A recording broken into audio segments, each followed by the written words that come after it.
Chers amis, après notre conférence sur la Chine, notre association, le Valois Monarchique, est heureuse de vous retrouver ce soir pour évoquer le destin industriel de la France. En effet, la France fait face à une multiplication de crises agricoles, énergétiques, industrielles, financières, mettant en danger notre souveraineté et le futur de notre bien-être. En effet, en une vingtaine d'années, l'industrie française a diminué de moitié. Quelles en sont les causes? Subissons-nous une pression d'écologistes doctrinaires poussant à la décroissance, la fin de l'abondance, imposant des normes toujours plus nombreuses? Souffrons-nous d'un excès de bureaucratie de l'administration? L'augmentation des dépenses de l'État, avec l'alourdissement des charges, accélère-t-elle les délocalisations? Manque-t-on d'une vision, d'une volonté de l'État pour défendre notre souveraineté, comme l'a montré l'augmentation vertigineuse des prix de l'énergie avec l'ouverture du marché européen à la concurrence et avec l'arrêt du nucléaire? Est-il possible de retrouver la prospérité et l'abondance? Comment lancer la reconquête industrielle permettant à la France de rester indépendante et souveraine? Nous avons cherché à trouver qui était capable de répondre à ces interrogations, en suivant tout d'abord des interventions dans les médias sur la crise énergétique, en assistant d'autre part à des conférences sur l'énergie ou le nucléaire dans différents cercles. Je citerai le cercle Entreprise et Liberté, ou à Dauphine avec Bernard Fontana, PDG de Framatome. Et cela nous a permis de rencontrer un grand capitaine d'industrie s'appuyant sur l'expérience, le vécu, en un mot sur le réel plutôt que sur l'idéologie. Loïc Le Floch-Préjean, ici présent, nous sommes heureux de vous accueillir ce soir. Merci beaucoup. Permettez-moi de reprendre l'excellente présentation vous concernant lors de vos conversations avec Paul-Marie Couteau et qui a été publiée le 3 mars dernier, qui s'appelait, je crois, « La France était au-dessus de nos personnes ». Alors je cite: « Voici l'une des personnes les plus étonnantes, donc dit Paul-Marie Couteau, qui m'ait été donné de rencontrer. Très tôt surdoué, solidement enraciné dans sa terre du Trégor, sa Bretonne bretonnante, puisque vous venez de Bretagne, je crois, vous étiez hier encore. Oui, j'étais hier, c'était une marée de 117, il n'y en aura pas avant 9 ans, donc... Il faut en profiter. Il fallait en profiter. Issu d'une famille nombreuse, catholique, cultivée et énergique, dont émergent de fortes figures qui déterminent son tempérament combatif et son indépendance d'esprit. Il fait des études d'ingénieur, passe une année à parcourir les États-Unis, d'où il revient avec la conviction que la bataille scientifique et industrielle sera décisive pour l'avenir de la France. Formé dans les années 70 par les plus grands noms de l'escouade industrialiste qui luttera, entreprise après entreprise, contre une désindustrialisation de la France qu'accentue l'irréalisme des technocrates des grands corps et le manque de capitaux, il manque de devenir ministre de l'Industrie de Mitterrand, qui lui confie la direction de 4 des plus grandes entreprises françaises, Rhône Poulenc, puis Elf, dont il double la production, Gaz de France, puis la SNCF. Chaque fois, les succès de ce capitaine d'industrie, anti-bureaucrate, anticonformiste, sont fulgurants. Mais l'intrépide Astérix, qui a la France chevillée au corps, fait plus que défendre son village breton. Il contre-attaque et marche sur les pieds de l'empire états-unien, qui sait le rôle central que joue l'énergie, l'énergie abondante, bon marché et souveraine dans l'activité économique d'un grand pays et veut en garder le monopole mondial. » Donc, fin de citation. Toujours aussi actif, vous dirigez aujourd'hui plusieurs sociétés. Vous avez créé le Cercle Entreprise et Liberté et vous êtes un membre actif du mouvement patronal éthique. Vous avez écrit une quinzaine d'ouvrages, dont 4 que vous avez pu voir à l'entrée: Capitaine d'industrie pour une France industrielle, Il ne faut pas se tromper, Carnet de route d'un Africain, et peut-être ceux d'entre vous qui voudront se les procurer, qui n'ont pas pu le faire avant la conférence, pourront le faire tout à l'heure, je pense. Absolument, oui. Je serai là encore. Vous serez là encore. Cher Loïc Le Floch-Prigent, nous sommes impatients de vous écouter pour parler du destin industriel et énergétique de la France. Donc, merci. Merci beaucoup.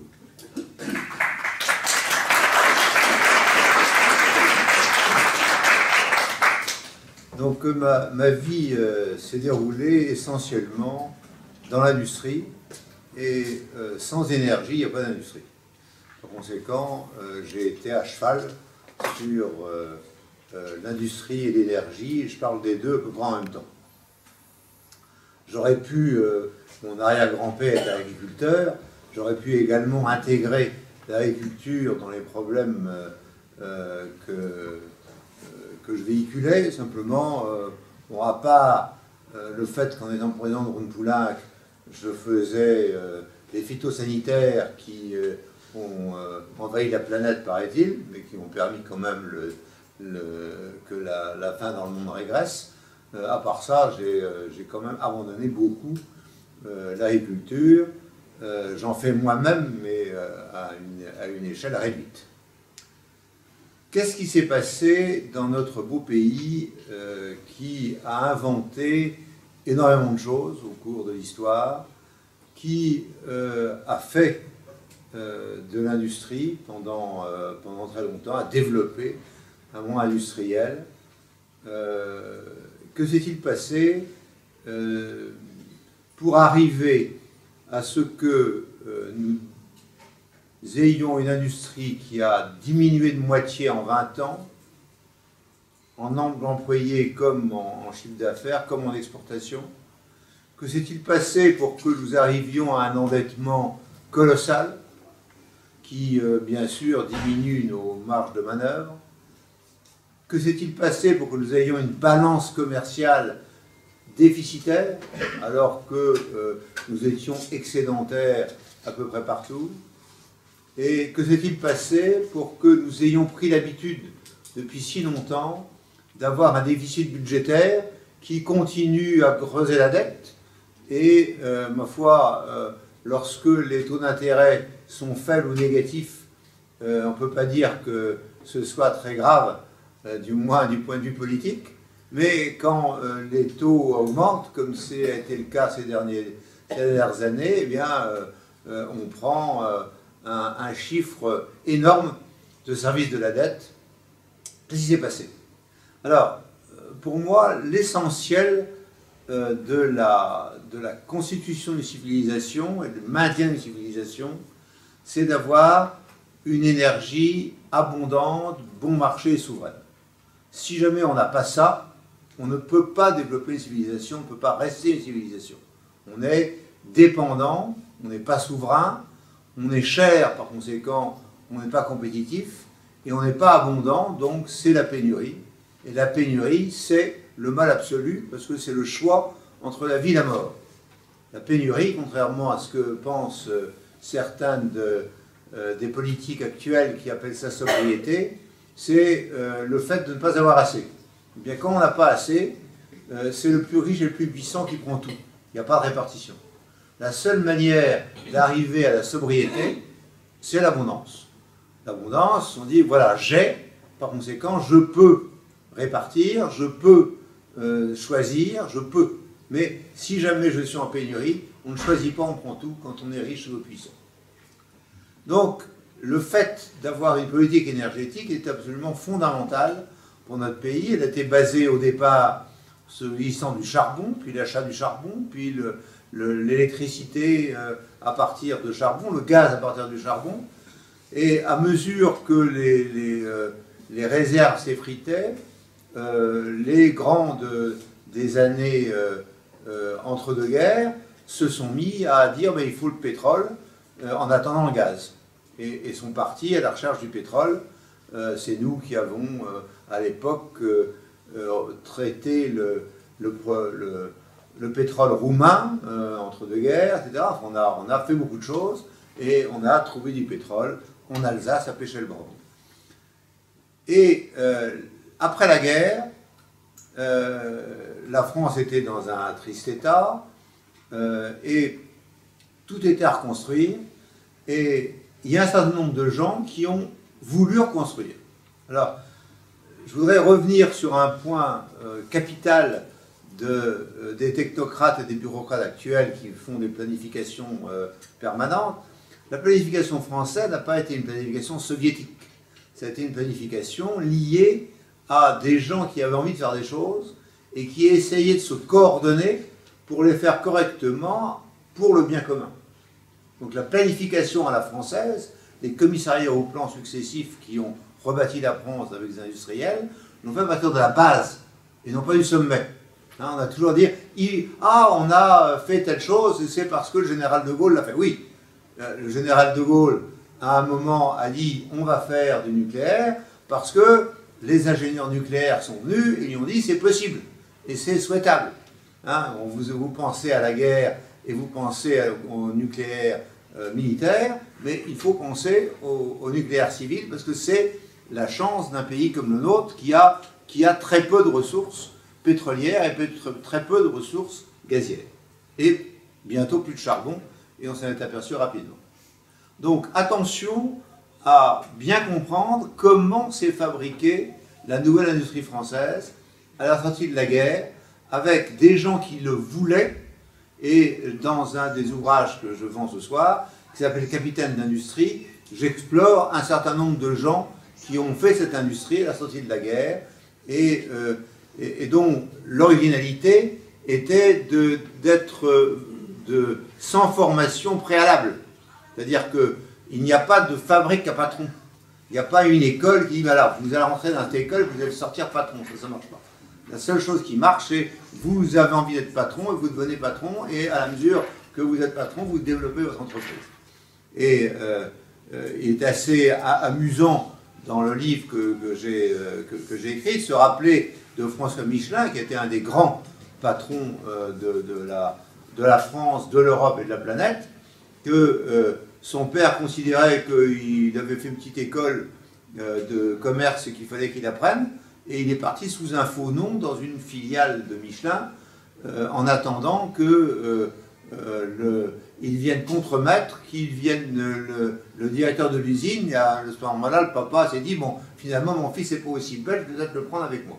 Et à ce moment-là, il a changé de nom, il est redevenu François Michelin, et c'est lui qui a développé cette entreprise magnifique qui est Michelin. Donc ça se fait avec des hommes et des femmes. Enfin, dans la galerie que j'ai écrite, il n'y a pas énormément de femmes, mais il y en aura, et il y en aura de plus en plus, à mon sens. Et ça vient de la base. Et cette base, nous l'avons construite pendant des années, et à un moment, elle s'est délitée. Alors, M. Sallet a bien expliqué les différents points. Alors, je ne vais pas les reprendre. On les connaît tous. La bureaucratisation, la financiarisation, les affaires des finances, les charges sociales. Tout ça est vrai. Tout ça est vrai et on peut en dire énormément tout le temps et se battre la coulpe.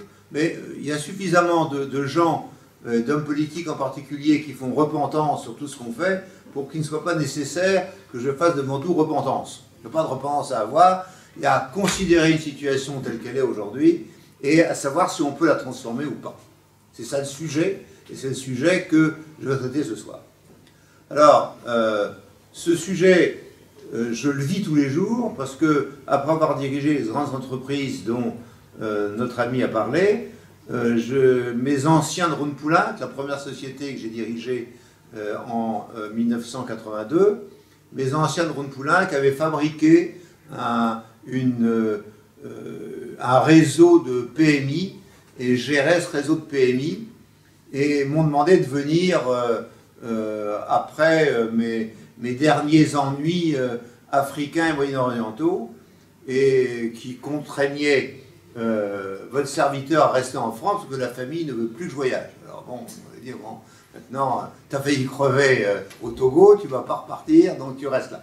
Bon, alors je suis resté là, donc je suis allé avec eux et je dirige aujourd'hui 8 PMI dans un ensemble de 60 avec 600 millions de chiffre d'affaires, donc et je suis heureux comme si j'avais 7 multinationales, parce que c'est passionnant de faire de l'industrie, j'aime les machines, j'aime les gens, j'aime travailler et je continuerai à travailler jusqu'à ce que le cercueil m'accueille. Alors, où sommes-nous aujourd'hui? Où en sommes-nous aujourd'hui? Alors, la première chose, c'est que nous avons effectivement foutu en l'air notre énergie abondante, bon marché et souveraine. Nous l'avons foutu en l'air. Pourquoi? À cause des écolos et à cause des gens qui ont suivi les écolos, les anti-nucléaires, à cause du manque de volonté, à cause des technocrates qui considéraient que, par exemple, au bout de 450 TWh, il fallait faire des économies et ne plus dépenser trop d'électricité. Donc on a fait des centrales nucléaires, on a fait 58 réacteurs, puis à un moment on a dit, oh là là, il ne faut pas en faire d'autres parce que on en aura trop, qu'est-ce qu'on fera de cette électricité, ça coûte cher. Alors en fait, c'est pas vrai, ça coûtait pas cher. On exportait l'électricité à tous nos voisins. Il y avait des voisins qui ne voulaient pas de nucléaire, ils prenaient notre nucléaire, parce que comme ça, ils pouvaient se faire élire dans leur contrée et puis utiliser le nôtre. Il faut se souvenir, par exemple, parce que bon, on a la mémoire courte, que nous avions des Italiens qui étaient des bons nucléaristes, et il y avait des physiciens nucléaires de qualité, qui voulaient développer le nucléaire en Italie, qui ont commencé à bâtir 4 centrales, puis quand ils ont vu les centrales nucléaires françaises, on arrête tout, on va utiliser notre gaz, et dans notre programme électrique, on considère qu'on a 20% d'électricité qui viendra de France. L'Autriche fait une centrale nucléaire près de l'Union soviétique de l'époque, et à un moment a arrêté, non, le nucléaire c'est pas bien, et puis il a dit, mais de toute façon la France va nous servir d'électricité, donc vous voyez, donc c'est un mélange de bien-pensance et d'hypocrisie. On conduit un certain nombre de gens à dire on ne fait pas de nucléaire parce qu'on est anti-nucléaire, mais on utilise l'énergie de nos voisins, puis nous avons assumé et nous sommes mis dans la situation de produire 75% de notre électricité à partir de l'énergie nucléaire, à avoir de l'ordre de 12% d'énergie venant de l'hydraulique, avec un développement hydraulique très poussé. Et puis on avait des centrales, charbon, fuel, gaz, de manière à passer les pics de consommation. Le pic de consommation avant le changement climatique, c'était entre le 15 janvier et le 15 février. Donc on se mettait en position d'avoir le maximum de centrales en fonctionnement le 1er janvier. Et puis, si jamais il y avait des pics de consommation, on ouvrait les centrales soit à fuel, Porcheville, soit les centrales charbon, Cordemais, Le Havre, soit d'autres centrales, Gardanne, etc. Alors, ça c'était l'idée directrice. Et puis on avait le pétrole qui existait et on avait développé Elf-Aquitaine dans tous les pays du monde. Et j'en ai été l'indicateur puisque j'ai doublé la production en les 4 ans que j'étais aux commandes d'Elf-Aquitaine. Ma foi, on avait du gaz, puisqu'on avait le gaz de lac, mais on avait été les promoteurs du gaz naturel liquéfié, et nous faisions du gaz liquéfié un peu partout dans le monde, et on avait des terminaux de gaz liquéfié, les premiers terminaux de gaz liquéfié ont été faits en France, donc nous avions une énergie abondante. Était-elle bon marché? Oui, puisque nous avions les meilleurs prix, puisque nous avions notre pétrole si on avait envie de le prendre, et nous avions des centrales nucléaires qui fonctionnaient correctement à bas prix, à bas coût. Voilà. Et puis, était souverain? Ben oui, parce qu'on avait certes abandonné la filière française graphite-gaz, mais on avait acheté la filière Westinghouse qui avait été faite par les Américains, avec succès, et nous avions réussi à l'acclimater au tel point que nous avions une électricité moins chère que les Américains en standardisant énormément l'ensemble de nos réacteurs. Et donc nous sommes arrivés au point où nous étions les premiers nucléaristes mondiaux. Voilà. Qu'est-ce qui est arrivé? Qu'est-il arrivé? Ben, il y a eu les antinucléaires, il y a eu les feignants, il y a eu... Bon, voilà, non, c'est trop, c'est trop cher, c'est bon. La situation des finances qui passe en disant là là, on va pas faire des centrales pour rien. Et on est parti dans une dérive. Première dérive importante, c'est le 97 où on arrête quelque chose d'absolument extraordinaire qu'on avait avec nos physiciens nucléaires, c'est-à-dire qu'on considérait que quand on utilisait l'uranium enrichi pour les centrales Westinghouse, il sortait un uranium qui était un déchet et qui était un uranium appauvri. Et nous avons considéré, nous les physiciens, qu'on pouvait peut-être utiliser cet uranium appauvri, mais non plus en utilisant comme liquide l'eau, mais le sodium fondu.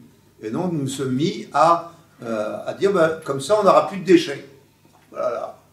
Quelle horreur! Parce que comme l'ensemble du monde antinucléaire et écolo français considérait que leur argument, c'est qu'il y a des déchets sur 10 000 ans, sur 100 000 ans, c'est abominable, il faut les enterrer, il y en aura sous votre pergola, ça va être affreux, etc. Quand ils ont vu qu'on était capable de traiter l'uranium appauvri avec ce qu'on appelle les réacteurs à neutrons rapides, ils ont considéré que c'était absolument abominable et qu'il fallait arrêter ça.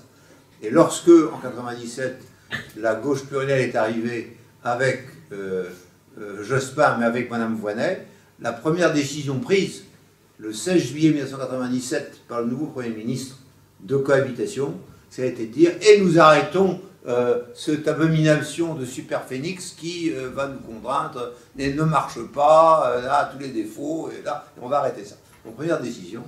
Et nous sommes, nous les physiciens nucléaires, jamais remis complètement de 97. C'est-à-dire qu'on avait ce truc qui marchait, c'était un prototype disons de mi-taille, on pouvait faire 2 fois plus. Bon, il était branché, donc il faisait l'électricité. Soudain, on l'a arrêté. On a dit que c'était un programme acheté aux oubliettes. L'ensemble des gens qui faisaient du nucléaire dans le monde sont venus nous voir. Certains physiciens sont partis pour continuer à discuter avec eux. Donc les résultats de ces recherches de superphénix sont partis en Russie, en Chine, aux États-Unis, pour rien, hein, puisque les physiciens étaient sans travail. Hein, on les avait dit, mais vous êtes le mal absolu, il faut vous disparaissiez de la Terre, on ne va pas partir ailleurs. Et on ne s'est jamais remis complètement de ça. Et lorsque nous sommes partis sur le programme dit EPR, nous avions déjà beaucoup perdu la foi dans les politiques. Et donc nous n'étions pas au mieux de notre forme. On a été jusqu'à 400 000 personnes travaillant pour le nucléaire en France, pour faire les réacteurs. Et nous sommes descendus de 400 000 à 200 000 très rapidement. Et on a essayé de colmater les brèches, d'éviter que les gens partent partout.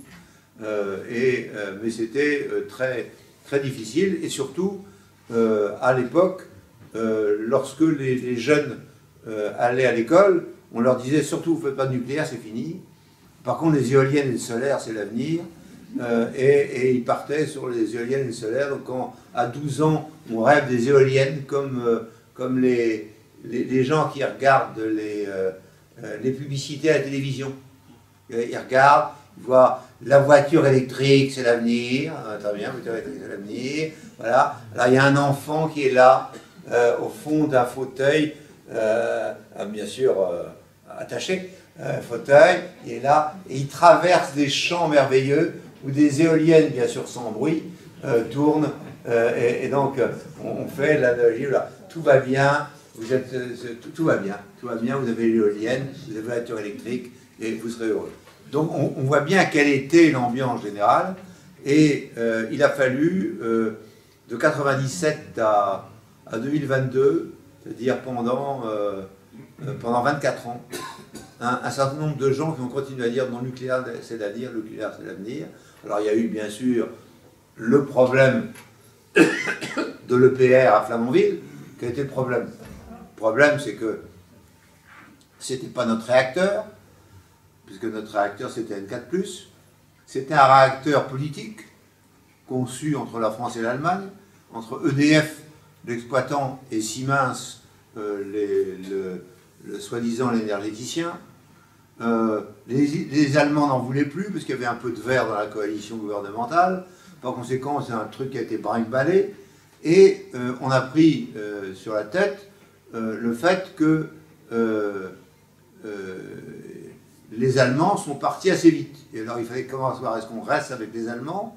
Alors Siemens disait oui, moi j'ai envie de rester dans le nucléaire, mais le gouvernement allemand disait non, c'est fini, le nucléaire c'est fini, il faut l'oublier.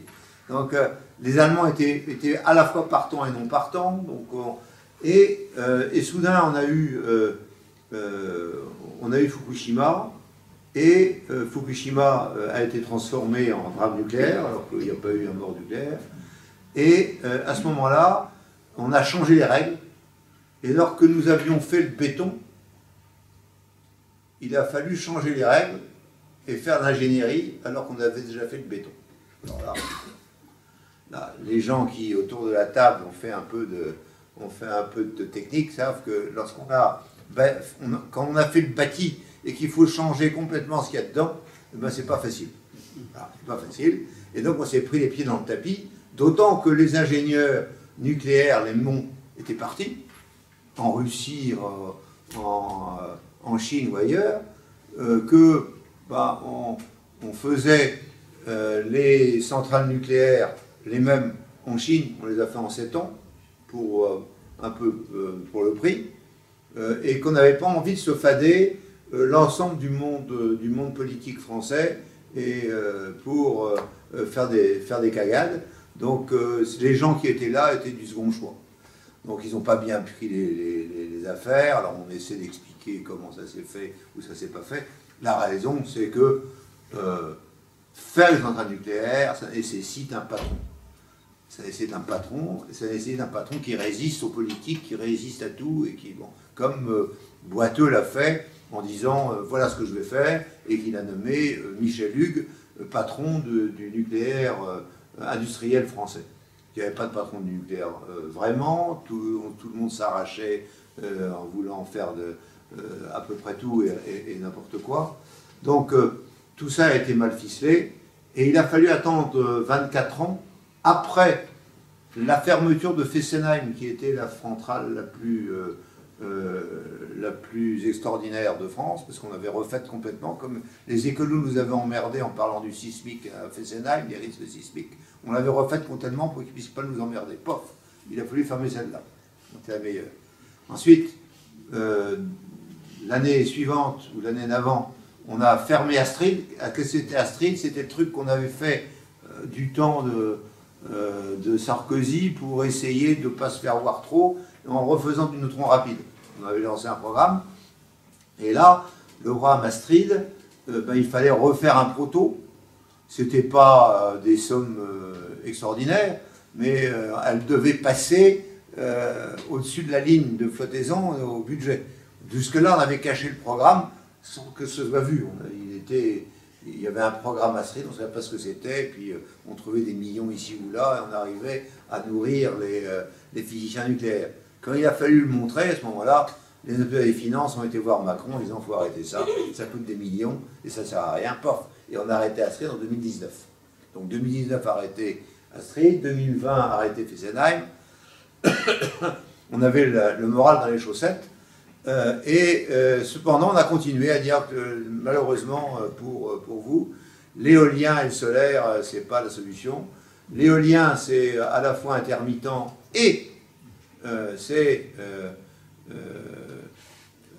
aléatoire, puisque on ne sait pas quand il y a du vent, parce qu'il faut que le vent soit entre 20 et 90 km/h. On ne sait pas quand il y a le vent au-dessus de 20 km/h, on ne sait pas quand il est au-dessus de 80, donc on ne peut pas prévoir.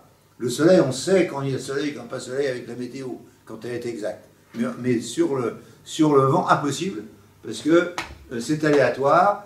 Il faut, pour arriver à ce que ce ne soit pas aléatoire, il faut résoudre les équations de Navier-Stokes. Et les équations de Navier-Stokes, depuis 50 ans, elles sont sur le bureau des mathématiciens qui n'arrivent pas à les résoudre. Mais ils y arriveront un jour. Mais pour l'instant, vous êtes incapable, et tout le monde est incapable de dire le vent va arriver et il va faire en dessous de 90 ou au-dessus de 90. Et pendant tellement de temps, et voilà quelle va être l'aléatoire. Alors on essaie d'éviter l'aléatoire complet en mettant les mâts de plus en plus haut. Alors ça permet de faire des éoliennes en mer invisibles. Alors au départ, elles sont invisibles quand il y a le projet, parce qu'elles sont à 200 mètres, on ne les voit pas. Puis quand les gens s'aperçoivent qu'elles sont à 300 mètres, ils disent « mais c'est pas ça qu'on nous avait dit ». Ben oui, moi j'en ai fait. Et puis maintenant, on va en faire plein d'autres, parce que c'est tellement bien.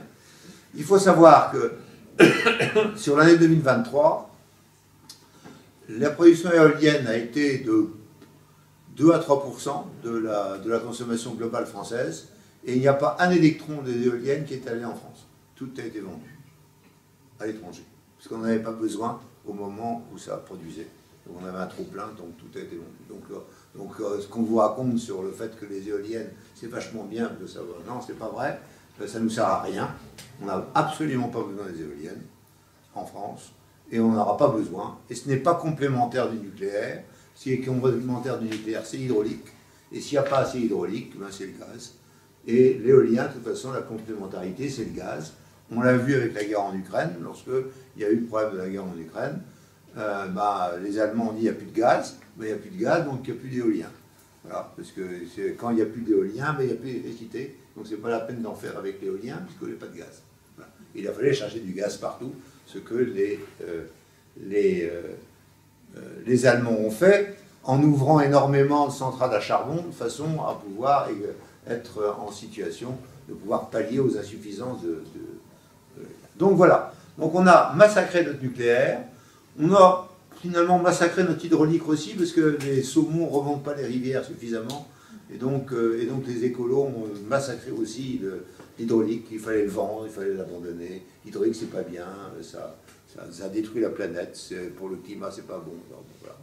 Donc on est passé de 12% en hydraulique à un peu plus de 10% aujourd'hui. On enlève des barrages, quasiment tous les jours, il y a des barrages qui tombent par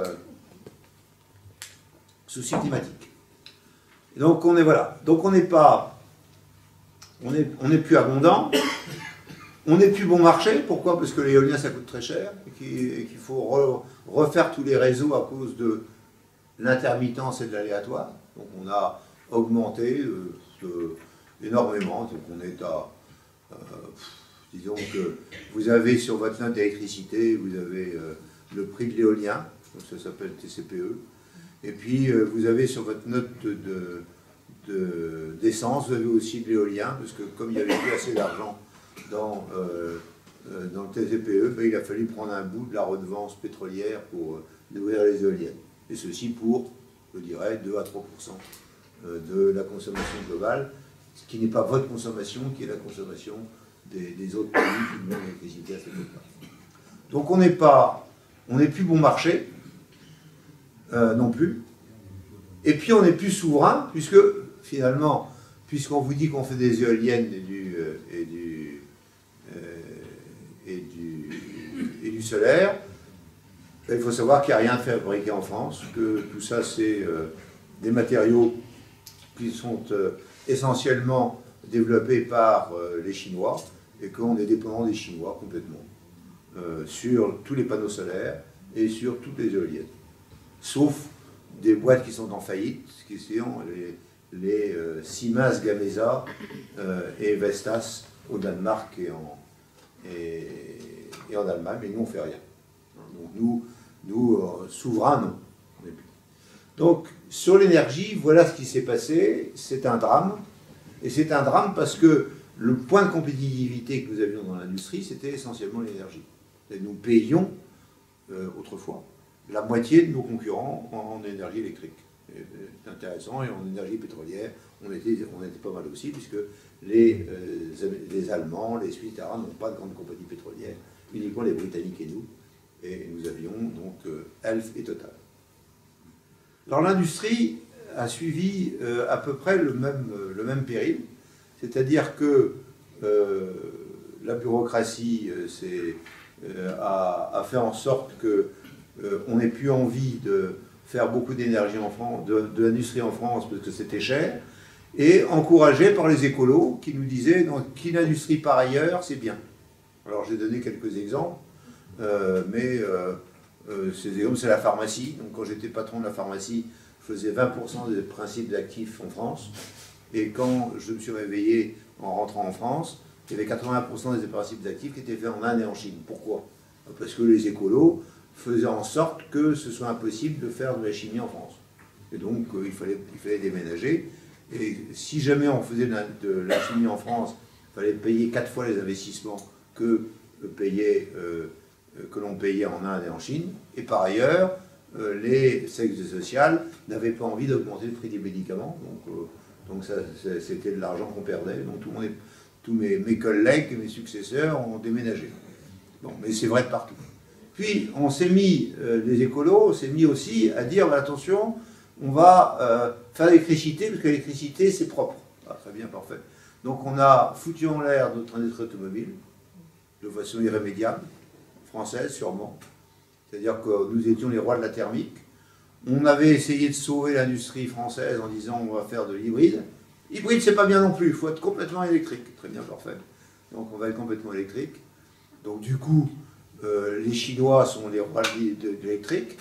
Les Chinois sont les rois de l'hybride avec les Japonais. Donc on a tout transféré ailleurs. Voilà. Les seuls qui sont restés sont des gens qui ont mis leur pénate au Maroc ou en Turquie et qui se disent après tout, bon, il va rester un marché du thermique, mais on n'a plus le droit de le faire, on n'a plus le droit de vendre, de faire des voitures thermiques en France à partir dans 6 ans, donc il faut tout déménager, on a tout déménagé. Ça a créé des drames pratiquement partout en France, mais ça c'est un drame politico-écolo, hein, c'est-à-dire qu'il n'y avait aucun besoin de considérer que la seule solution pour ne pas avoir de pollution en ville était la voiture électrique. Par ailleurs, la voiture électrique pèse 2 fois plus lourd que la voiture thermique. Par conséquent, les pneus envoient beaucoup plus de particules fines que les moteurs. Donc on a beaucoup de particules fines. Si vous avez envie d'avoir des particules fines maximales, d'ailleurs, vous avez une solution simple qui est dans le métro. C'est l'endroit de France où il y a le plus de particules fines. Et que le métro soit à pneus ou pas à pneus, c'est pareil, il envoie les particules fines. Bon. Donc on a massacré l'industrie française en disant, en 20 ans, ça s'est fait de manière... Et les seuls qui ont tenu bon, c'est les gens qui ont voulu raisonner un peu par filière, donc c'est les militaires, c'est l'aéronautique, et puis c'est le luxe, mais pour d'autres raisons. Le reste a été laminé, donc, et aujourd'hui, nous continuons à être laminés, c'est-à-dire que les grands industriels français qui sont partis à l'étranger n'ont pas tellement envie de prendre de sous-traitants en France.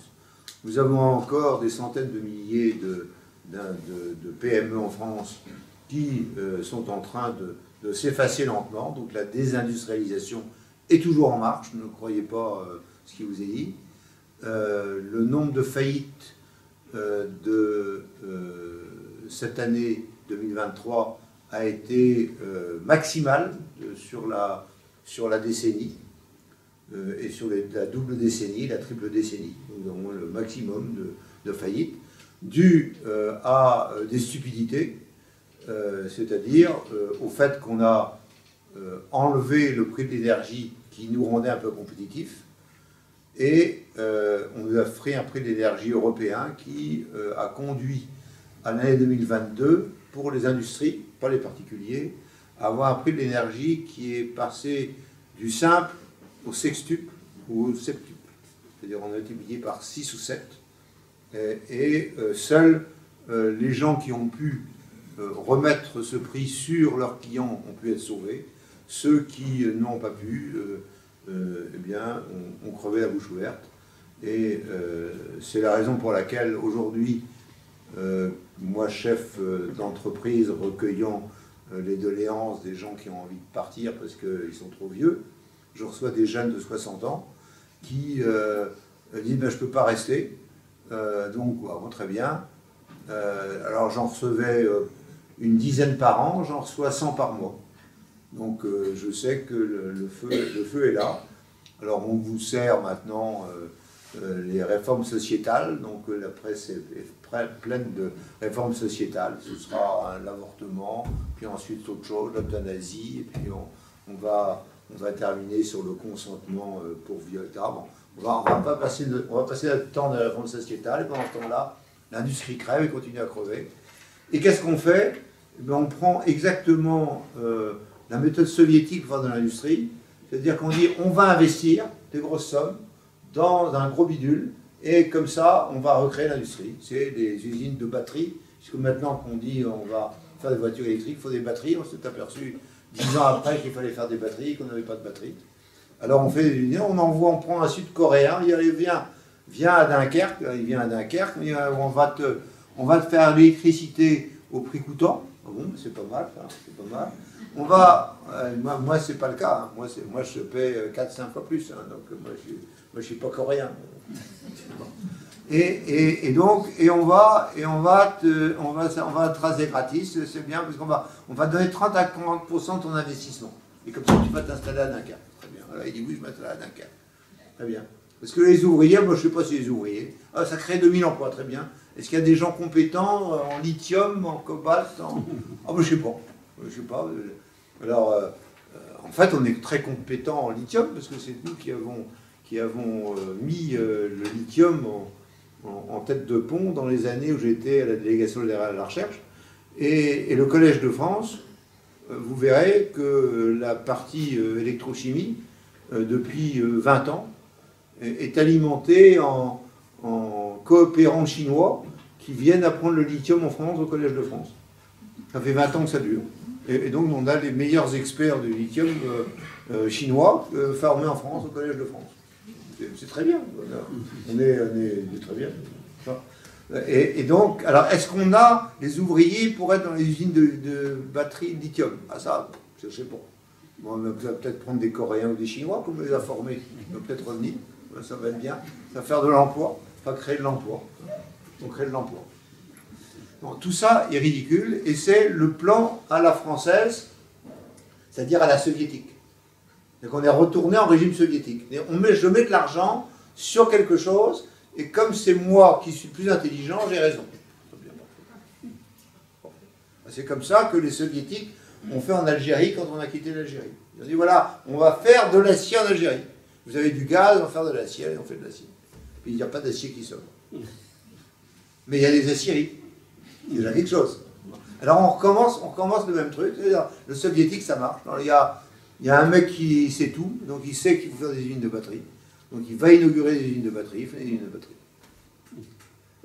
Et ainsi de suite. C'est-à-dire qu'on n'a plus l'idée que l'industrie est faite par les hommes et les femmes et qu'ils ont des idées et qu'ils ont envie de faire. Alors on se lance dans des trucs, on dit voilà, je vais faire des startups. Les startups c'est bien, on fait des startups. À chaque fois que la startup marche, elle a besoin de fonds propres, il n'y a pas de fonds propres, donc hop, tout le monde s'en va. On va faire l'intelligence artificielle, on est bon à l'intelligence artificielle. Oui, mais les autres aussi sont bons. Oui, non, on est en meilleur. Très bien, parfait. On fait des petits trucs de santé artificielle, et puis après, quand le mec a un petit quelque chose, il dit mais qui veut acheter mon truc? Et puis hop, ça part aux États-Unis ou ailleurs. Peu importe. On a sauvé le monde et le climat, vraisemblablement comme ça. C'est pas comme ça que ça se fait. L'industrie, c'est pas ça. Et donc, tant qu'on a des gens qui ne comprennent pas l'industrie, alors ils sont nombreux. Il y a les journalistes, les politiques, et le gouvernement, ça fait beaucoup. Et quand j'explique l'industrie à des gens aujourd'hui, je suis allé dans les cabinets ministériels au titre du mouvement éthique en disant voilà ce qu'il faudrait faire. Les gens m'écoutent. Quelquefois, ils me disent non, ça ne m'intéresse pas, très bien. Puis il y a des gens qui m'écoutent. Puis à la fin, ils me posent une question. Je dis voilà, vous n'avez rien compris au film. Je dis bah, écoutez, c'est simple, quand on a été responsable d'un compte d'exploitation, c'est déjà pas mal. Donc si jamais j'ai un conseil à vous donner, c'est de partir un peu, être responsable d'un compte d'exploitation, ne serait-ce qu'un ou 2 ans. Hein, mais ne me dites pas que vous avez fait l'industrie en allant comme Madame Pannier-Runacher dans un truc pendant 1 an de filiale de Forestia. C'est pas comme ça qu'on apprend l'industrie. On revient. Non, c'est pas ça. L'industrie, on vit le produit, on vit le commerce du produit, on vit les difficultés du produit, on vit les machines. Et tant qu'on n'a pas fait ça, on ne fait pas l'industrie. Alors, est-ce que notre situation, et c'est là, est irrémédiable? Je dis non, elle n'est pas irrémédiable. Alors, elle n'est pas irrémédiable. Sur le plan financier, nous avons aujourd'hui 3 000 milliards d'assurance vie. Bon, on prend 300 milliards d'assurance vie qui sont, d'après les accords de Bâle, on ne peut pas les mettre dans l'industrie. On dit maintenant, on oublie les accords de Bâle, on les met dans l'industrie. Avec 300 milliards d'assurance vie, on rebâtit une industrie à partir des idées qui sont là et des gens qui sont là. Donc c'est possible. Est-ce que les gens sont là? Oui, ils sont là. Ils sont là. Si aujourd'hui, la moitié des entreprises pharmaceutiques est dirigée par des Français, dans le monde, c'est un Britannique qui dirige Sanofi. Hein. Mon entreprise, c'est dirigé par un Britannique. Mais dans le monde, c'est la moitié. Ils ont envie de revenir en France? Oui, ils ont envie de revenir. Pourquoi ils ne reviennent pas? Parce qu'on leur dit surtout, revenez pas. On n'a pas envie de vous. Hein, c'est tout. Hein, donc, vous avez Stéphane Bancel qui a fait Moderna et qui était dans l'ARN messager, là, c'était un mec de Mérieux, c'était un mec à moi. Et pourquoi il est parti? Il est Marseillais, dès qu'il y a un match de Marseille, il a envie de le voir, quel que soit l'endroit où il est. Il est malheureux comme tout d'être parti là-bas. Pourquoi il est parti? Parce qu'on lui a dit non, t'es nul, toi. Ça sert à rien. T'es pollueur, t'es méchant, t'as tous les défauts. Et de même pour un certain nombre de chercheurs. Le dernier prix Nobel qu'on a eu sur justement l'ARN, il a fallu qu'elle fasse sa carrière en Allemagne, parce qu'en France, on n'avait pas envie qu'elle soit là. Voilà, etc. Enfin, bon, on n'aime pas l'industrie, il faut qu'on arrive à aimer l'industrie. Donc le problème, c'est d'arriver à faire aimer l'industrie. Alors c'est pour ça que je fais les planches, je viens vous voir, je viens voir tous les gens qui possible, en disant, aimez l'industrie, décrivez l'industrie, dites que c'est possible. On a les hommes et les femmes pour ça. On a l'argent pour ça. On a tout ce qu'il faut. Alors simplement, il faut arrêter les écrolos, les escrolos. C'est-à-dire qu'avec les lois climat et résilience, où on empêche les gens d'habiter où ils veulent, de faire les trucs qu'ils veulent, etc. Voilà. Mon ami Louis Leduf, il est de chez moi. Là. Enfin, chez moi. Il est du nord du Léon. Le Léon, c'est pas le Trégor. Moi, je suis Trégor. Il est du nord du Léon. Bon. Il a été dans la brioche. Il fait le brioche doré. Il a été aux États-Unis. Il a fait la pizza. Il a fait le machin d'abord. Et il fait les trucs qui partent surgelés un peu partout dans le monde. Bon, il a droit. Hein, bon. Alors, il a fait une usine qui s'appelle Bridor. Vous la verrez quand vous prenez pas l'autoroute, parce que c'est la 4 voies. Quand vous arrivez sur Rennes par la 4 voies, parce qu'en Bretagne, il n'y a pas d'autoroute, on ne paie pas. Vous avez ça, un bonnet rouge. Alors, quand on arrive, il y a Bridor. Il y a une usine là sur la gauche. Hein, une usine Bridor. Il avait dit, je fais la même de l'autre côté. Alors, on lui a dit, là, on va te faire ça aux petits oignons. On va te mettre ça chez les Girard, qui est le premier adjoint de Le Drian, et tu vas voir, il va te faire ça aux petits oignons. Très bien, parfait, aux petits oignons. On lui donne un terrain, et puis voilà, il a la bénédiction du pape. Recours des écologistes. Attention, il y a une mare. Il y a une mare, ça veut dire qu'il y a de l'eau. Qu'est-ce que vous allez faire de l'eau? Et qu'est-ce que vous allez faire des crapauds qui sont dans l'eau? Alors, recours, 7 ans de recours. Au bout de 7 ans de recours, on dit, si jamais tu tu acceptes, au bout de 2 ans, on te promet que ça va faire. Il dit, écoutez, les gars, ça fait 7 ans que j'attends, alors moi, je vais ailleurs. Alors, il a pris un avion, il est allé au Portugal, il est allé voir au Portugal, puis il a dit, est-ce que vous acceptez que je fasse une usine de... Oui, alors on vous donne un terrain, on vous donne les clés, on vous donne le machin, on vous donne tout, alors, vous y êtes. Bon. Le lendemain, il revient, il me dit, voilà, je suis au Portugal, mais je dis, mais qu'est-ce que tu as dit? Il continue.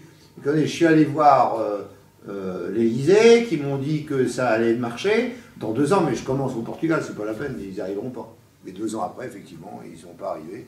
Et heureusement, il avait fait au Portugal. Bon, alors c'est ça qui nous guette aujourd'hui. Moi, j'ai une collaboratrice qui s'appelle Karine Guillot, qui a lancé un site relocalisation.fr et qui fait la relocalisation avec des CCI, des machins, part dans tous les sites de France. Le problème, c'est qu'on trouve des gens qui ont envie de relocaliser, on trouve les produits à relocaliser, on trouve que finalement on peut le faire avec des gens qui sont prêts à les acheter, on trouve pas dans les friches, pas dans les zones, pas dans les... Il n'y a pas de terrain. Donc je suis allé voir l'ISNAR, et je lui ai dit, avec elle, j'ai dit, David, tu es bien gentil, mais où est-ce qu'on réindustrialise? Est-ce que tu peux nous faire la liste des endroits où on peut réindustrialiser sans trop de problèmes? Ça veut dire que c'est difficile.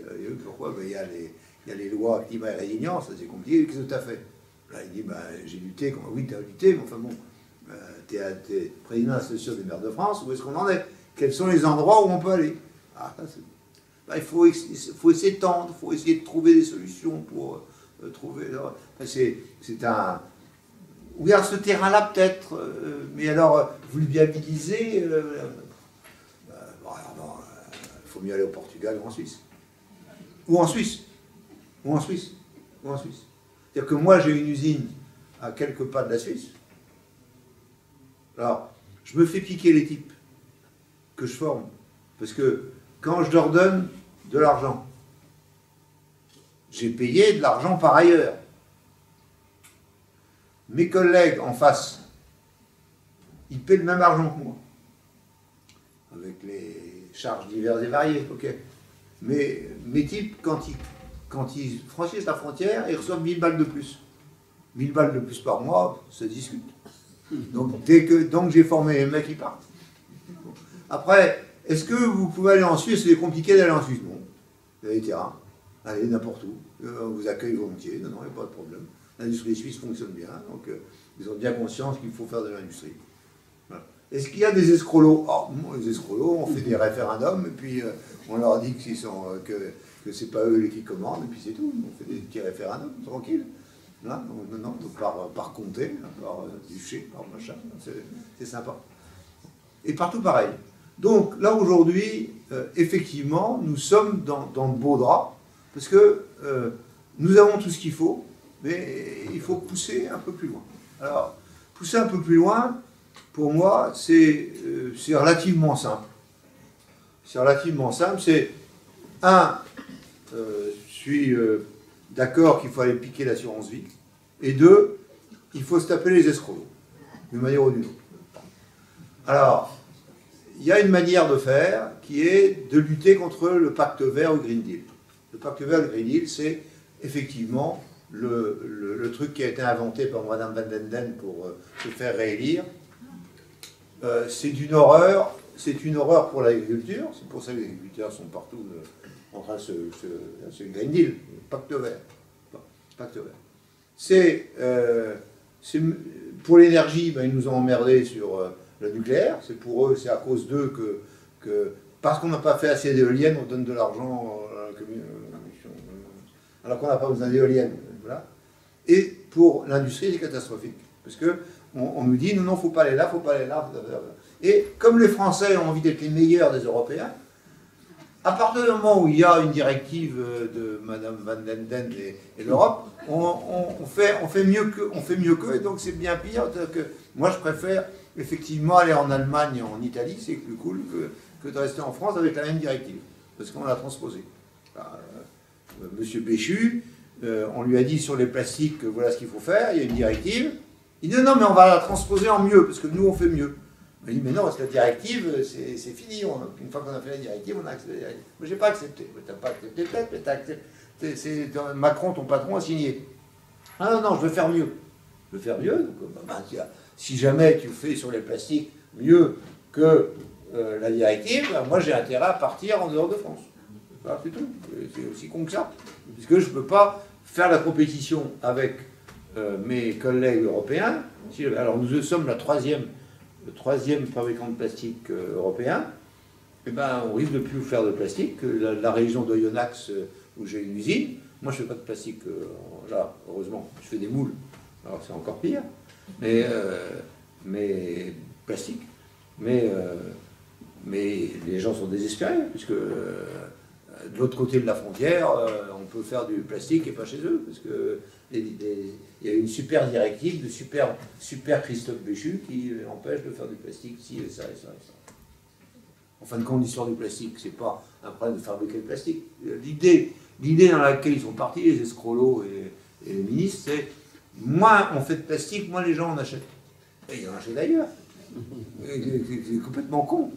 De la même façon qu'on ne fait pas de voitures thermiques en France, et on va, croyez-moi que vos petits-enfants seront en voiture thermique dans les campagnes, en diesel. Pourquoi? Parce qu'on ira les acheter au Maroc et en Turquie.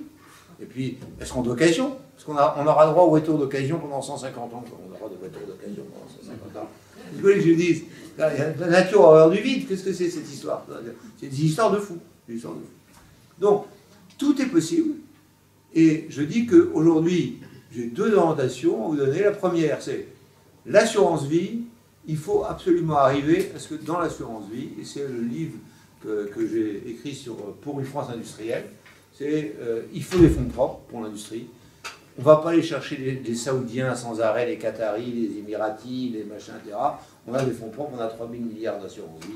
Il suffit d'en prendre 300 milliards, c'est bon. Il suffit de dire, oui, on a droit de risquer notre argent d'assurance vie dans l'industrie. Bon. Ceci a été fait par Jacques Rueff en 1926, a été refait avec Jacques Rueff et Général de Gaulle en 1958. C'est relativement simple. On fait du Rueff. On fait du Rueff, c'est-à-dire, soit vous risquez votre argent, et quand vous gagnez de l'argent dans l'industrie, ben c'est pour vous. On ne va pas vous le piquer. Pas de raquette. Hein, bon. Et soit ça ne marche pas, vous ne perdez pas tout, parce qu'il y a un amortisseur. Voilà. C'est ça. Et c'est l'assurance vie, le permet, sans difficulté. Donc, on peut faire ça. Premier sujet. Deuxième sujet, c'est voter contre les gens qui veulent le pacte vert. Voilà. Le Green Deal ou pacte vert.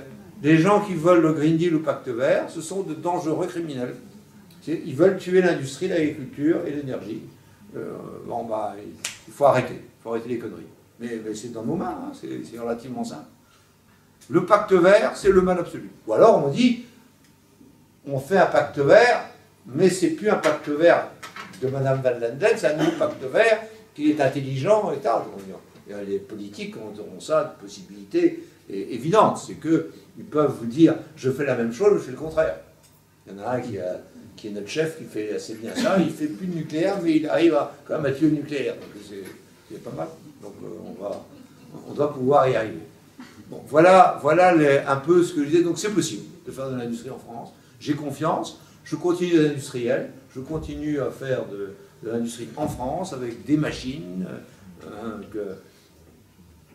que j'achète à l'étranger puisqu'elles sont plus faites en France. Enfin après, j'achète des robots en France quand c'est possible, parce qu'il y a de bons robotiseurs, enfin bon, on a ce qu'il faut. On a ce qu'il faut. Et si jamais on a vraiment envie, on doit le pouvoir, non pas en 1 ou 2 ans, mais en 10 ans. On était à 20% du PIB en industrie il y a 20 ans, ou 25 ans. On peut revenir, on est à 10%, 10% et demi aujourd'hui, un peu au-dessus de la Grèce. Hein, tous les autres sont meilleurs que nous. On doit pouvoir revenir à 20% assez rapidement si on le veut. Et si on le veut, eh ben, ça veut dire aux gens qui veulent la décroissance, que la décroissance, c'est pas pour nous. Voilà. Ni pour nos enfants, ni pour nos petits-enfants, ni pour nos arrière-petits-enfants. Voilà.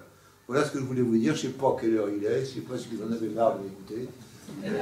Mais autrement, je veux bien écouter vos questions, par contre.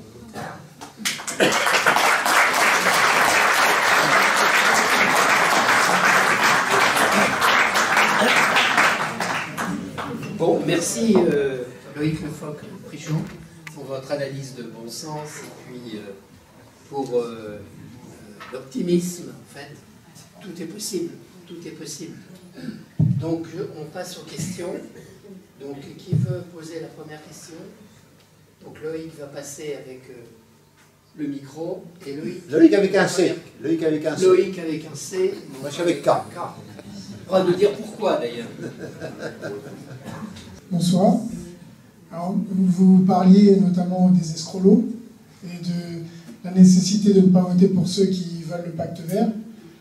Malheureusement, en fait, il y a des gens à côté qui vont passer à côté de cette démocratie, puisque j'ai reçu un mail tout à l'heure dans un des emplois que j'ai l'obligation de me former sur la transition écologique avant 2025, sinon je n'aurais plus le droit de travailler pour cette entreprise. Et là, ça passe pas par un vote. Voilà. Mais je n'ai rien contre la transition écologique, mais je la fais tous les jours. Moi, je suis écolo. Mais je ne suis pas escrolo. Je ne suis pas escrolo. C'est différent.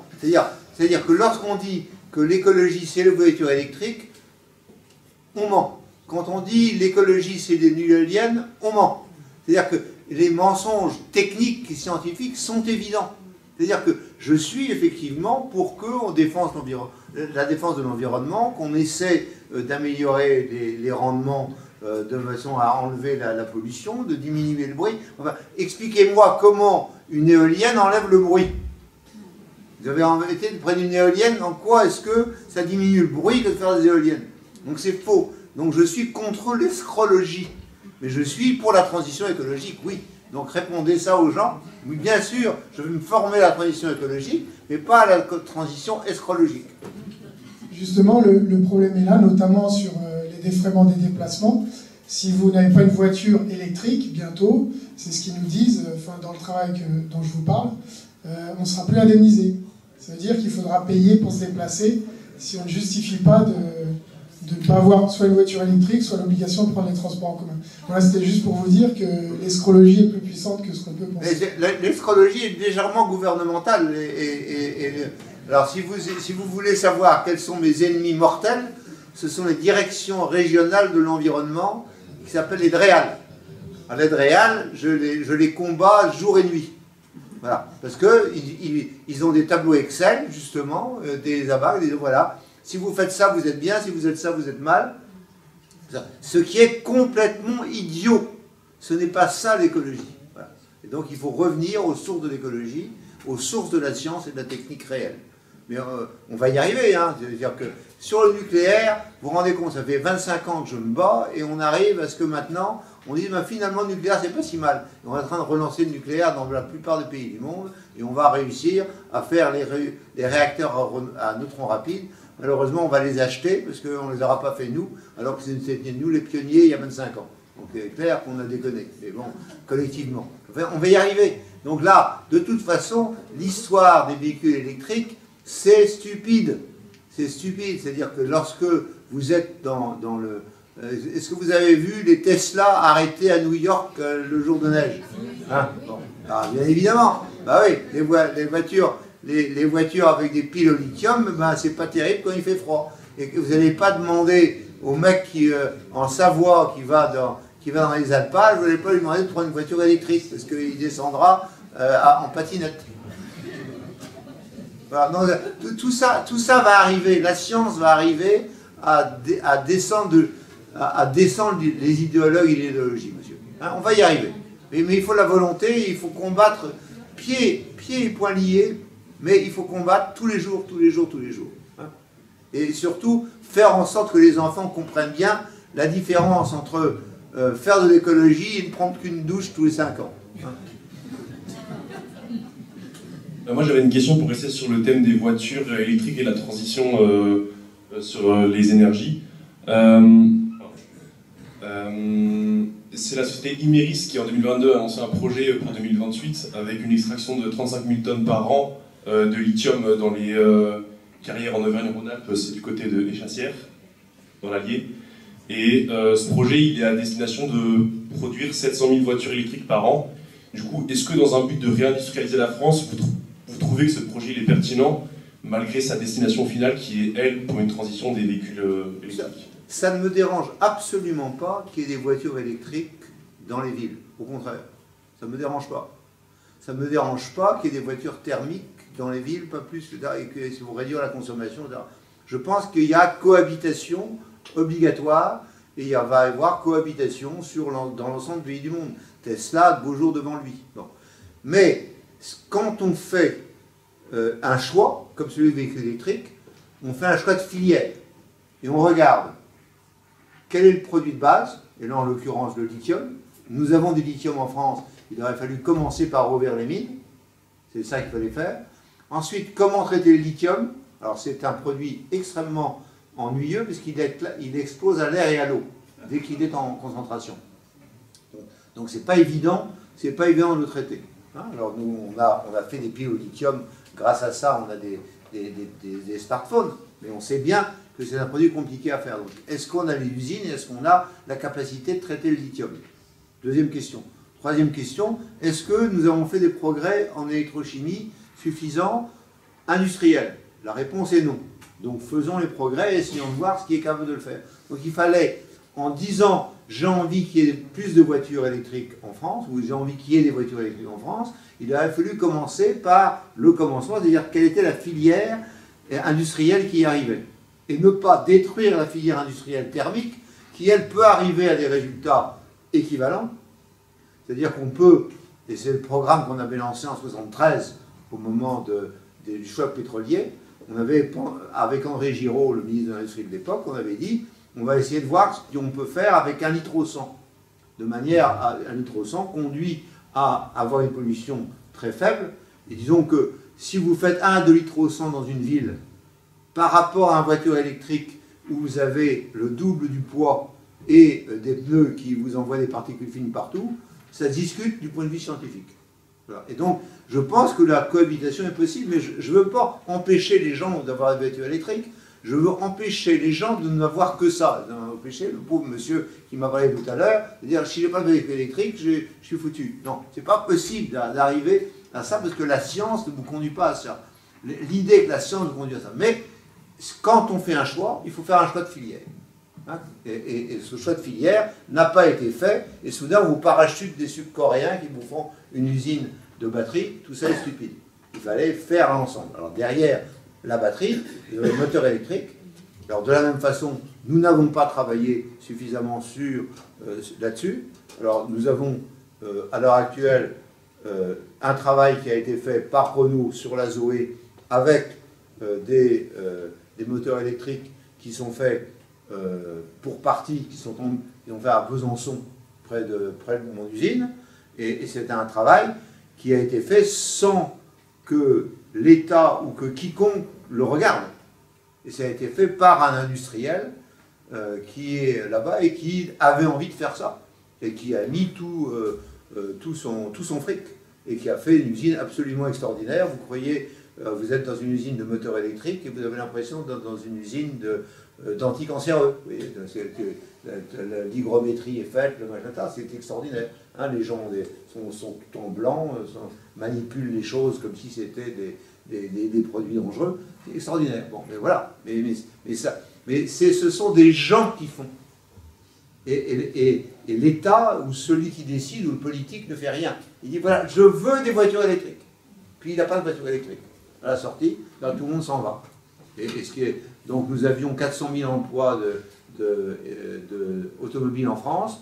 Nous aurons des emplois de carrossiers à 100 000 personnes à peu près. Là, on aura diminué par 4 l'emploi et les industries françaises grâce à cette magnifique décision. Alors qu'on aurait très bien pu prendre une décision. On a envie qu'il y ait des voitures aussi.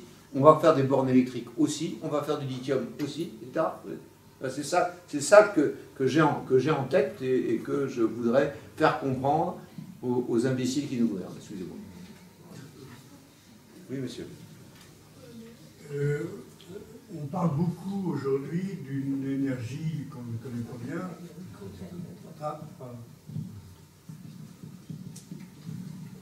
On parle beaucoup aujourd'hui d'une énergie qui aura peut-être de l'avenir, mais je ne sais pas quelle est votre opinion là-dessus. Vous n'avez pas parlé, c'est l'hydrogène liquide.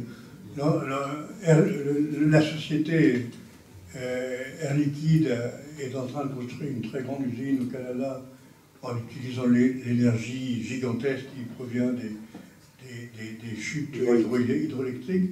Est-ce que vous pensez que c'est une énergie d'avenir ou bien non? Il n'y a pas de mauvaise solution et il n'y a pas de solution unique. Tout dépend de la géographie et tout dépend de la volonté. Donc l'hydrogène est un produit dangereux. Hein, donc quand il y a une nano-fissure dans un réservoir d'hydrogène, ça pote. Et j'ai fait de l'hydrogène à Pardis quand j'étais industriel, et ma hantise était que le réservoir d'hydrogène pète. Pendant 4 ans où j'ai été responsable d'Alpha Aquitaine. Donc c'est dangereux. Comme le lithium tout à l'heure qui expose à l'air et à l'eau. Ces deux produits, c'est les deux premiers produits. Hein, lithium d'un côté, hydrogène de l'autre. La classification de Mendeleïev. Donc c'est des produits dangereux. Bah oui, sûrement on peut les utiliser s'ils sont moins chers. Alors maintenant, est-ce qu'ils sont moins chers ou pas? Bah, si jamais je prends l'hydrogène à partir des chutes d'eau qui ne coûtent rien, effectivement, je peux avoir un hydrogène pas cher. Mais si je le prends à partir des centrales nucléaires, je fais une connerie. Puisque la centrale nucléaire me fait une électricité pas chère. Pourquoi je passerais par l'hydrogène pour... Donc tout dépend de la façon dont on le fait et du prix. Hein, et faire de l'hydrogène vert par méthanisation, c'est bien joli, mais il sera toujours plus cher que l'hydrogène qu'on fera à partir du gaz, du méthane que l'on fore. Donc le coût est important. Le coût est important. Hein, donc il faut regarder le coût et le coût de la sécurité. C'est-à-dire l'hydrogène, c'est pas un produit qu'on véhicule comme ça, tranquillement. Ah oui, tiens, je vais prendre mon petit hydrogène. Non, c'est pas comme ça. Hein, c'est compliqué. Et sur ce que fait Air Liquide aujourd'hui pour montrer que l'hydrogène est possible, c'est vrai, le moteur hydrogène est possible, elle le fait avec des flottes. Et elle contrôle tous les jours la manière dont le réservoir réagit, etc. Enfin, ils essaient d'éviter l'accident. Hein, mais plus on est dans des produits hyper réactifs, et plus on a de conditions de sécurité. Monsieur Oui, je voulais vous demander, à la place du lithium, si on met du sodium, qu'est-ce que vous en pensez? Tout est possible, simplement on a d'autres conditions de préparation. Et de conservation. Donc tous les produits sont possibles. Mais encore une fois, ça va être une question de préparation et de coût, et d'utilisation optimale. Et le sodium n'est pas un produit très agréable à manipuler, et qui soit pas très agréable, non, dans les conditions où il faut l'utiliser. Voilà, donc c'est quand on a fait Super Phoenix, on s'est aperçu qu'on pouvait, mais que c'était compliqué. Alors c'est agréable parce que c'est pas cher, comme vous savez, mais derrière, il y a tout un appareillage qui, lui, est cher. Oui, monsieur. Que pensez-vous de la politique du discours de Jean Covici par rapport au GIEC, par rapport à l'évolution de tout ce qui est photovoltaïque, qui prône? Je n'ai pas compris. Le GIEC est photovoltaïque. Le GIEC, avec M. Jean Covici. Ah, non, ça n'a rien à voir. Bon, alors. Que pensez-vous de son discours? Alors Jean Covici, on ne fait pas de conférence ensemble parce qu'on n'est pas d'accord et qu'il n'aime pas être contrarié. Moi, ça m'est égal. Bon, moi, si je suis contrarié, c'est pas grave, mais lui, il considère qu'il a raison. Donc, bon, il dit, bah, t'as raison, c'est tout. Il a raison d'avoir raison. Hein. Bon. Alors, qu'est-ce que je suis sur beaucoup de points en accord avec ce que dit Jean Covici, sauf un qui est celui de la décroissance obligatoire. Je suis, moi, convaincu que c'est l'inverse qui va se passer, et que c'est l'inverse qu'il faut que nous fassions. Et c'est pourquoi je suis pour les réacteurs à neutrons rapides et pour l'augmentation et l'abondance, quelle qu'elle soit. 2, je ne crois pas, alors il a fait un panel de gens de mon ancienne compagnie qui lui ont dit non, il y a raréfaction des fossiles et les fossiles vont s'arrêter. Je ne crois pas à la fin des fossiles, autre que économique. Je ne crois pas à la raréfaction des fossiles. Pourquoi? Parce que ce qui est rare est cher, hein, et par conséquent, plus ce sera rare, plus ce sera cher, et plus ce sera contrebalancé par d'autres sources. Mais tant qu'on n'est pas arrivé là, tant que le méthane issu des gisements du Qatar ou d'Yamal en Russie, ou le pétrole issu des gisements qu'on est en train de découvrir tous les jours, tant que ce pétrole n'est pas cher, il sera utilisé. Alors il ne sera pas... Les banques américaines cesseront d'une manière ou d'une autre de les financer, ce sera financé par les banques chinoises, par les banques brésiliennes, par les banques... Il n'y a pas... L'humain utilise ce qu'il a quand c'est le moins cher et l'utilise à satiété. C'est comme ça. Alors on peut effectivement rêver, et c'est un peu ce que fait Jean-Marc, d'un gouvernement mondial qui domine le monde et qui dit voilà ce qu'il faut que vous fassiez, voilà ce que vous fassiez. Ce n'est pas ma conception de l'évolution du monde et ce n'est pas le monde que j'ai envie de laisser à mes enfants et à mes petits-enfants. Voilà. Donc je suis en accord avec beaucoup de choses que dit Jean-Marc, mais il y a 2 ou 3 points fondamentaux sur lesquels nous sommes en désaccord profond et sur lesquels la discussion est impossible pour moi, puisque à partir du moment où j'ouvre ma gueule, il me la ferme en disant « t'as tort ». Seconde question, changement de gouvernement, nouvelle politique, relance de l'industrie. Seriez-vous d'accord pour être ministre de cette industrie pour la relance? Jamais, je suis trop vieux.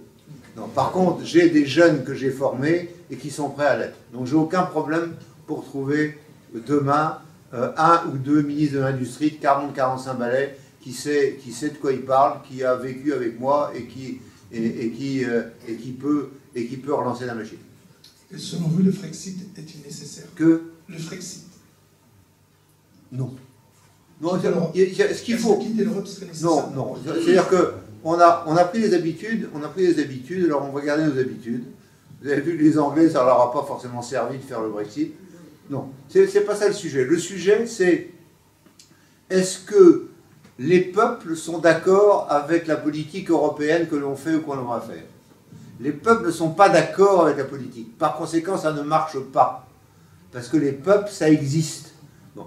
Et que les peuples à qui on donnait des subventions de la PAC, qui recevaient des subventions, qui étaient contents, et que ils en ont eu marre à un moment d'avoir la politique de la gendarmerie économique et la gendarmerie de l'environnement. Ils en ont eu marre et ils ont eu envie que ça s'arrête. Bon. Et donc je crois que nous allons aller vers une organisation différente. Ça va peut-être pas être en 2027, mais ça peut être après. Une organisation différente où les peuples vont retrouver leur cohésion et leur envie de faire des choses. Là, ils n'ont plus envie. Hein, quand je vais chez moi en Bretagne, ils disent bon, écoute, est-ce que tu pourrais faire l'indépendance de la Bretagne parce que ça irait beaucoup mieux. C'est pas par l'indépendance de la Bretagne que ça passe non plus. Ça passe par le fait que les gens aient envie de nouveau de faire des choses. Ils n'ont plus envie. Là, aujourd'hui. Hein, c'est-à-dire que là, on est en train de leur dire sur les porcs et les volailles que la législation change et que ça va, etc., ben, ils n'ont plus envie d'en faire. Bon, mais on leur dit il faut que vous fassiez 20 000 poulets par poulailler. Bon, et puis il y a 50% des poulets qui arrivent d'Europe, qui arrivent d'Ukraine, où le mec a 95% de tous les poulets ukrainiens et fait des fermes à 400 000 volailles. Et c'est ça qu'on leur a fait. Voilà. Donc, ils ne croient plus. Donc, ils ont envie de croire et d'avoir envie. Vous voyez? C'est ça le sujet dans lequel on est. Avoir envie. C'est pour ça que je repose la question qui a envie, que j'ai fait mon livre sur la capitale de l'industrie, parce que les gens ont envie de faire de l'industrie. Pourquoi j'ai envie de faire de l'industrie? Parce que j'y crois. Pourquoi? Parce que je suis né dans une machine. Donc maintenant, j'ai envie d'avoir des machines autour de moi. Ça, je suis pas content. C'est pas que j'aime pas les hommes et les femmes. Mais les femmes surtout. Mais non, mais c'est pas le.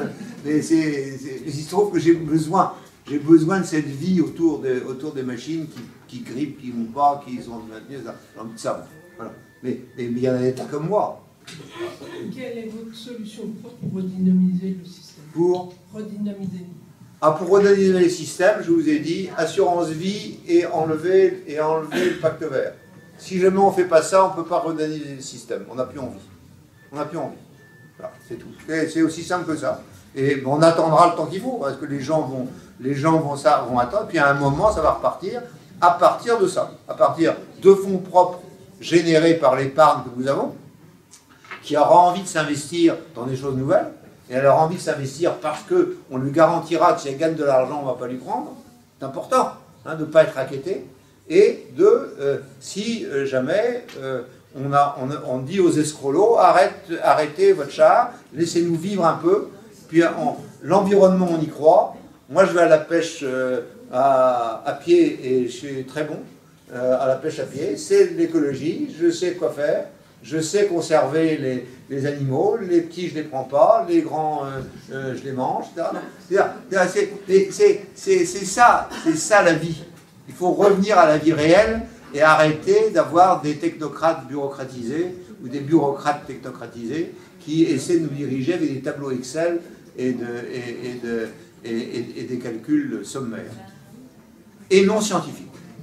C'est-à-dire que le fait qu'ils aient abandonné les résultats scientifiques en disant la science dit que, la science dit que, la science ce n'est pas ça. La science c'est le doute et c'est le retour d'expérience. Si on ne doute pas, on n'est pas scientifique. Et les escrolos n'ont jamais de doute. C'est ça qu'il faut faire, c'est ça qu'il faut faire. Ils n'ont pas de doute, donc ils ne sont pas scientifiques. Donc ils n'appliquent pas la science. Autre question? Oui, monsieur. D'abord, merci de tout ce que vous nous dites. Je reconnais un peu le très Gaurois en pleine action et avec le pragmatisme qui entraîne. Et ça fait très plaisir, puisque moi-même, je suis très Gaurois aussi. Ah ben voilà, c'est meilleur. Donc, il ne faut pas le dire aux autres. On va peut-être se comprendre assez bien. Donc je suis assez d'accord sur la plupart quasiment de ce que vous avez dit. Je voudrais faire un petit commentaire, puis je terminerai par une interrogation.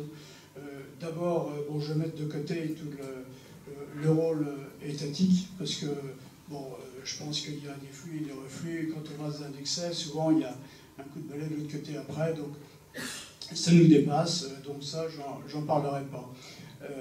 Ensuite, je pense qu'il y a quand même l'État, s'il faut quand même le resituer dans son contexte, il est là quand même pour donner la direction. Et ensuite, qu'elle soit bonne ou mauvaise, la direction est simple, c'est le bien commun. Alors, simplement, j'ai le sentiment que ces dernières années, on a oublié le bien commun comme directive. Une fois que vous avez oublié le bien commun, vous avez tout oublié. Complètement. Non, je suis complètement d'accord avec vous. Simplement, c'est que les buts assignés ont été, au moment de l'après-guerre, relativement. Il fallait rebâtir, alors on a rebâti. Dans les méthodes. C'est mon livre Capitaine d'industrie, vous allez voir. Mon éditeur est prêt à vous le vendre et je suis prêt à le dédicacer. C'est vrai que la planification... Alors, quelle est votre question? Je vous fais les commentaires à vos commentaires. Ma question, c'est quand même un petit peu aussi sur les moyens, parce que vous voulez nous entraîner, c'est très bien, mais je pense qu'on est tombé comme tellement bas qu'il y a beaucoup de choses à remonter. Alors, vous connaissez le mot d'Hemingway, monsieur? Le mot d'Hemingway. C'est-à-dire, le mot d'Hemingway, c'est juste avant l'aube, c'est là où la nuit est plus noire. Je suis entièrement d'accord aussi. Voilà. Alors, effectivement, on est dans la merde, et par conséquent, on peut s'en sortir. Ouais, et ça peut prendre quand même un certain temps, et il faut que... Un certain temps, mais de la volonté. Qui n'a pas la volonté, on ne peut pas s'en sortir. Le soleil n'y arrive pas. Mais il faut aussi des volontés dans différents domaines, il faut que ça soit coordonné et planifié d'une certaine façon. Planifié par les hommes de terrain, pas planifié par les technocrates. Donc tant que ce sera planifié par les technocrates, si vous voyez qu'actuellement, quand même, dans les écoles d'ingénieurs, on a peine à recruter, et qu'en plus, quand ils sortent des écoles, la plupart vont exercer leur discipline ailleurs. Mais ils sont prêts à revenir. Il y a 80 000 ingénieurs à la Silicon Valley français. Ils sont prêts à revenir. Allez les voir, ils sont prêts à revenir. Simplement, il faut que la France change un peu. Je constate le problème. Et les accueils. Et j'espère que vous, qu'ils va bien changer. Mais quand même, ça passe par là.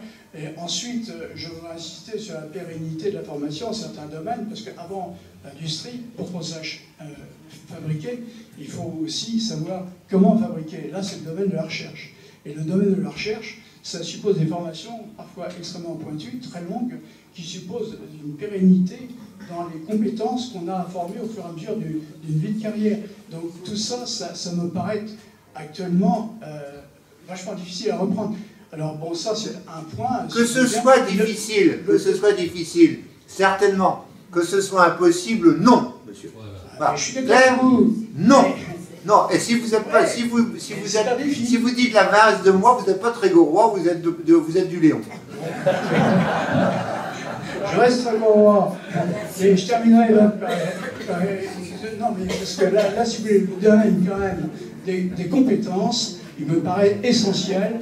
Et là, surtout le maintien des compétences et de la formation. Souvent, un ingénieur, quand il est un peu pointu, il n'a pas deux spécialités, il en a souvent trois. Et souvent, quand on se les fait piquer, c'est parce que justement, il a été formé. Et formé chez nous. Comme vous l'avez très bien dit aussi, vous avez dit des tas de choses qui étaient tout à fait réelles chez nous. Alors, je voudrais simplement prendre aussi un exemple. Vous avez micro très longtemps et donc les gens sont en train de se demander ce que vous voulez dire. Alors, allez. Bon exemple, à la fin... Moi, je ne sais plus non plus ce que vous voulez dire. C'est Astrid. Astrid, vous en avez parlé un petit peu, et je pense que vous avez tout à fait raison. Moi, je ne comprends toujours pas comment ça a pu partir. Bon, effectivement, vous parlez de choix politiques à l'envers, mais qu'est-ce qu'il en est maintenant? Il y avait des compétences, je ne sais pas où elles se trouvent maintenant, et je crains que ce soit parti à l'étranger. Voilà. Comment fera-t-on pour remonter une filière? Ce n'est pas vrai. Ce n'est pas vrai. Je ne sais pas. Je sais pas. Mais non, mais moi, je vous le dis. Je vous dis, ce n'est pas vrai. Elles sont reparties. On les a gardées, et on est prêt à repartir. Et il y a eu chez Framatome, il y a eu une petite équipe de 250 personnes qui est jamais apparue et qui est restée là, payée par tout ce qu'on faisait à Framatome, et qui a continué à travailler contre l'État et contre les gouvernements et contre vents et marées. Voilà. Ils sont là, ils sont en train d'essayer de regarder comment on fait. Et c'est eux qui dégrainent un peu les différents endroits où on parle des SMR, où on parle des neutrons rapides, etc.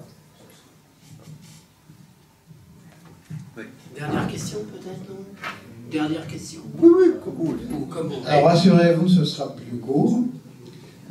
Pour reparler du moteur à hydrogène et de la recherche sur l'extraction et le raffinage de l'hydrogène. Sur l'est de la France, depuis un mois ou deux, il y a à la fois des sociétés françaises d'ingénierie, il y a des investisseurs, français surtout, mais aussi étrangers, qui ont, d'après les premières expérimentations, jugé intéressant et surtout faisable de faire dans quelques années des moteurs à hydrogène qui, cette fois-ci, seront beaucoup plus concurrentiels à un tel point qu'ils sont en train non pas de se désinvestir des énormes projets de batteries et recyclage de batteries vers Dunkerque, mais qui pensent que dans moins de 3 à 4 ans, on serait capable en France d'avoir à la fois l'autonomie et la matière première pour concurrencer le véhicule électrique qui est quand même essentiellement subventionné quand même par l'État.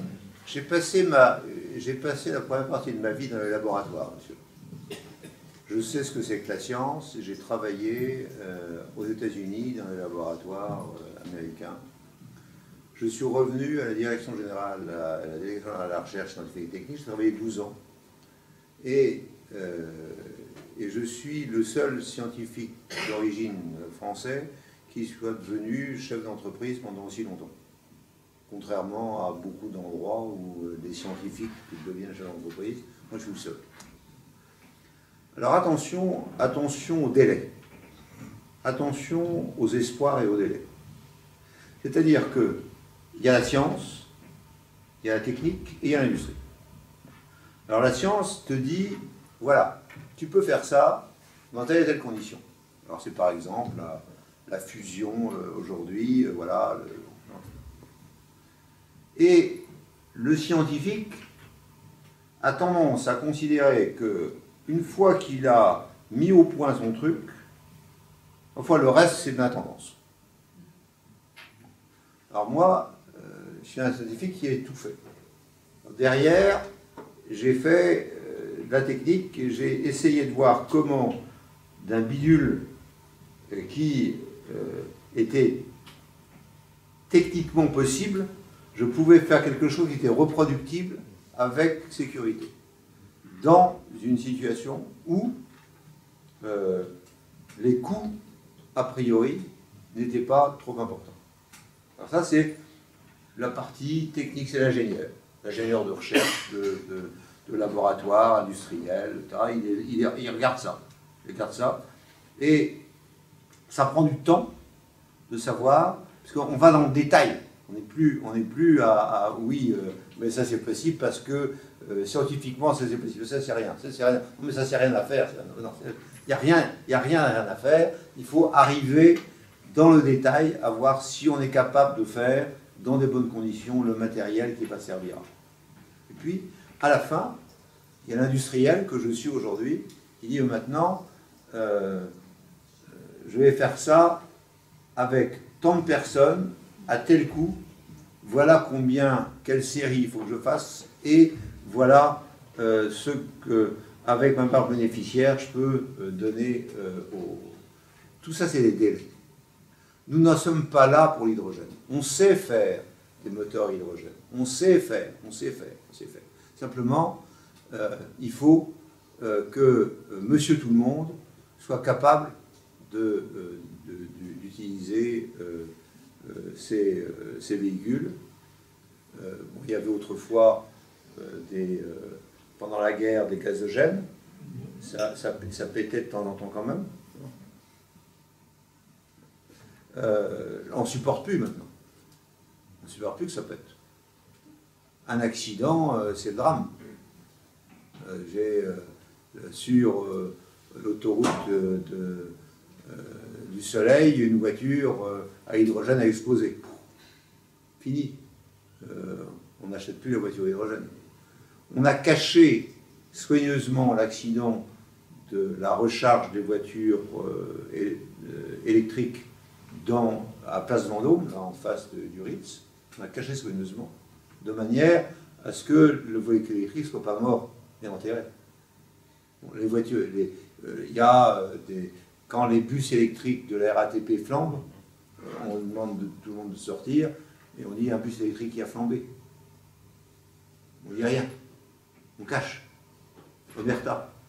Mais on sait, la réalité, c'est que à partir du moment où on a des produits qui ne sont pas classiques, si on est arrivé sur l'essence et non pas sur l'électricité, si on est arrivé à l'essence par rapport à ça, c'est que, du point de vue de la sécurité, du point de vue du matériel, etc., on arrivait à quelque chose qui était possible et qui était en sécurité maximale. Nous en sommes loin sur l'hydrogène, croyez-moi. Nous en sommes loin. Sur le lithium, à l'heure actuelle, les Chinois sont en train d'essayer d'éviter le lithium pour partir sur le phosphore. Ont-ils raison, ont-ils tort, j'en sais rien. De la même façon que moi j'ai un produit où les gens disent c'est pas ça qu'on veut, on veut mettre du magnésium à la place.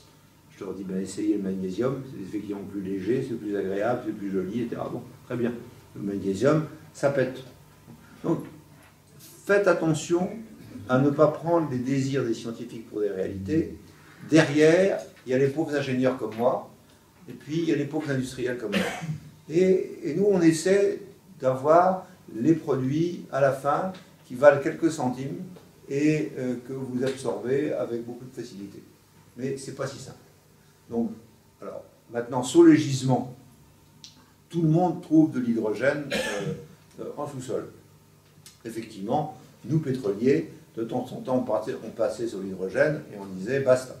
Hein, on ne va pas prendre l'hydrogène. Pourquoi? Parce que, encore une fois, lorsque vous allez sortir l'hydrogène, vous allez sortir un produit extrêmement difficile à stocker. Et donc, lorsque nous étions en 1973 sur ce sujet, puisqu'on avait évoqué ce sujet, on était parti sur l'idée que peut-être on arriverait à stocker l'hydrogène avec des hydrures, des solides, qui pouvaient remettre l'hydrogène derrière, et on n'a pas vraiment réussi un tout.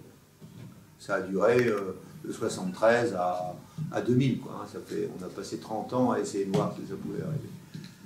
L'hydrogène pressé, compacté, etc. Bon, je sais que je n'irai pas, j'irai dans le cercueil avant qu'un avion hydrogène existe. Mais si jamais l'avion à hydrogène existait, je pense que j'éviterais d'y aller. Voilà. J'ai répondu à votre question. Je crois qu'on va arrêter là, monsieur, oui. si vous avez pas. Merci beaucoup. Et puis je signe mes livres à la sortie, si vous voulez. C'est plein de richesses que je n'ai pas pu vous dire, parce que je suis bavard, mais pas au point de pouvoir tout dire. Déjà, on peut applaudir.